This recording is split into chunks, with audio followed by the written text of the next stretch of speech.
এ কি, আজও সেই সাদা হরিণ? না, তীর চালানো যাবে না। এই সাদা হরিণ দেখে মনে হয় এটা কোনো সাধারণ হরিণ না। নিশ্চয়ই এর মধ্যে কোনো রহস্য আছে।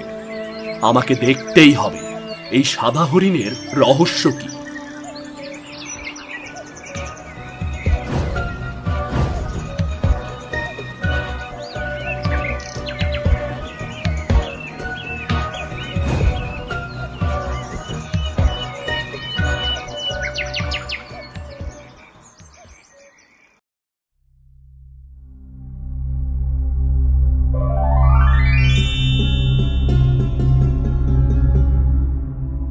এ কি, তার মানে এ কোনো সাধারণ হরিণ না, এটা এই রাজ্যের রাজকুমারী।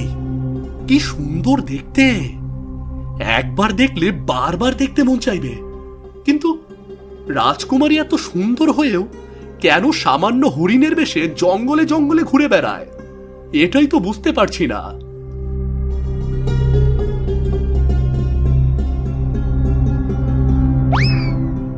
এই এখানে লুকিয়ে লুকিয়ে কি দেখা হচ্ছে? সাদা হরিণ?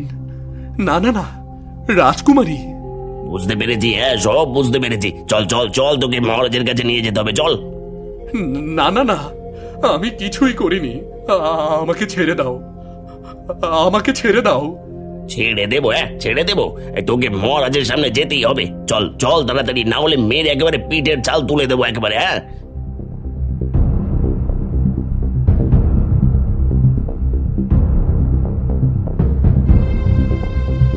দেখি, এই রাতের বেলা তোমরা এই ছেলেটাকে ধরে এনেছো কেন?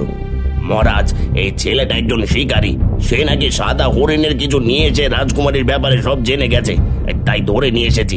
কি, রাজকুমারীর ব্যাপারে সব জেনে গেছে? এই যুবক, বলো তুমি কি দেখেছো? মহারাজ, আমি একটা সাদা হরিণের পিছু করে এসেছিলাম। এসে দেখি হরিণটা রাজমহলের পেছনের গেট দিয়ে ভেতরে প্রবেশ করেছে। তখন আমি লুকিয়ে তাকে দেখতে থাকি। তার কিছুক্ষণ পর যখন সন্ধ্যা নামে, তখন সাদা হরিণটা রাজকুমারীতে পরিণত হয়ে গেল। তাছাড়া আমি কিছুই দেখিনি মহারাজ। প্রহরী, সর্বনাশ হয়ে গেছে। এই যুবক সবকিছু জেনে গেছে। একে নিয়ে গিয়ে কারাগারে বন্দি করো। না মহারাজ, আমাকে ক্ষমা করে দিন। আমি রাজকুমারীর ব্যাপারে কাউকে বলবো না। আমাকে ছেড়ে দিন মহারাজ। প্রহরী, দেখছো কি? তাড়াতাড়ি নিয়ে যাও। জি হুকুম মহারাজ।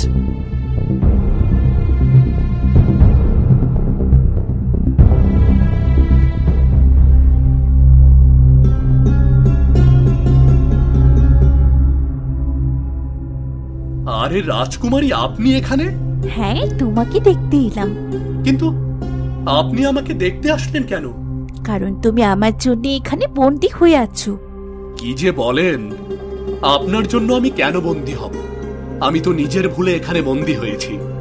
তবে আপনাকে একটা কথা জিজ্ঞেস করতে চাই, যদি কিছু মনে না করে আমাকে বলতেন সব। ঠিক আছে, বলো কি জানতে চাও? আচ্ছা, আপনি এত সুন্দর, এত রূপবতী হয়েও কেন একটা সাধারণ হরিণের রূপে জঙ্গলে ঘুরে বেড়ান?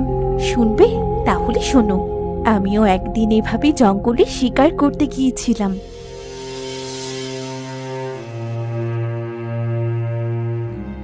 আমার সামনে একটা নয়, দুইটা হরিণ দাঁড়িয়েছিল। আমি একটা হরিণকে তীর ছুঁড়ে মারতেই সে পরীতে পরিণত হয়। আমার তীরের আঘাতে একটা পরী